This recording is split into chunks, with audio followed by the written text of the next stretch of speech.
Você já ouviu alguém dizer que Santo Agostinho desenvolveu o conceito de guerra justa? Pois é, essa afirmação está correta.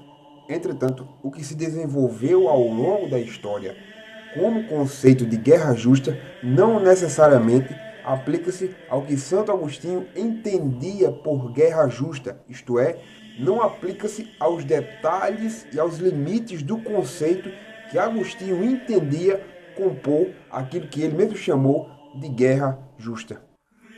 Esse vídeo, portanto, pretende demonstrar o que de fato Agostinho ensinou como sendo guerra justa e como isso foi aplicado na história, às vezes até mesmo de forma inapropriada, na prerrogativa de que toda ação cristã que se utilizava da força e da guerra estava em consonância, estava em concordância e em conexão com o que escreveu o bispo de Cartago, Agostinho, um dos maiores pais da Igreja Antiga. Na verdade, o pontapé inicial para entendermos o que Santo Agostinho escreveu sobre a guerra justa é compreendermos que, à luz da sua obra, da sua famosa obra, A Cidade de Deus, a guerra e o envolvimento na guerra só deveria ser uma opção quando esta fosse absolutamente necessária e o objetivo da mesma deveria ser a busca pela paz. Agostinho foi muito enfático na Cidade de Deus quando disse que só a necessidade requer a guerra, uma vez que não se busca a paz para incitar a guerra, mas se faz a guerra para alcançar a paz.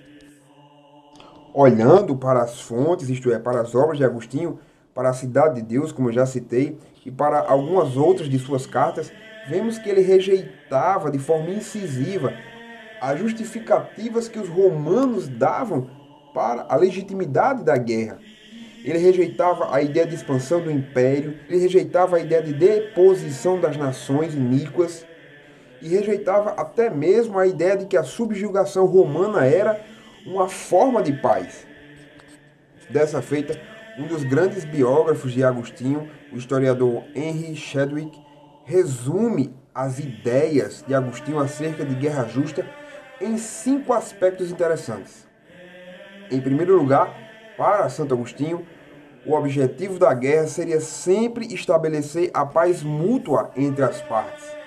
Em segundo lugar, para Santo Agostinho, a guerra é empregada somente na autodefesa ou para recuperar propriedades roubadas. Em terceiro lugar, os soldados deveriam restringir ao máximo as hostilidades. A resposta da guerra deveria ser uma resposta proporcional. Em quarto lugar, a batalha, a luta da guerra deve ser conduzida com respeito pela humanidade, ao ponto de deixar o oponente sem qualquer sensação de ter sido humilhado ou mesmo de ressentimento. E em quinto e último lugar, os prisioneiros de guerra devem ser preservados. Eles não devem ser executados, não devem ser maltratados como espólio de guerra, o que se configurava um conceito absolutamente paradoxal para toda a mentalidade bélica, para toda a mentalidade de guerra do período da antiguidade. O grande ponto, na verdade, é que, à luz de suas obras, é explícito que, para Agostinho, até mesmo as guerras justas não são guerras santas. O que fica explícito na argumentação de Santo Agostinho é que a guerra não deveria causar alegria, ela não deveria causar júbilo, e nem mesmo a vitória deveria ser um grande motivo de exultação, porque no fim das contas toda guerra é brutal e toda guerra acaba diminuindo a humanidade, desrespeitando a humanidade, destruindo e vilipendiando a imagem do próximo.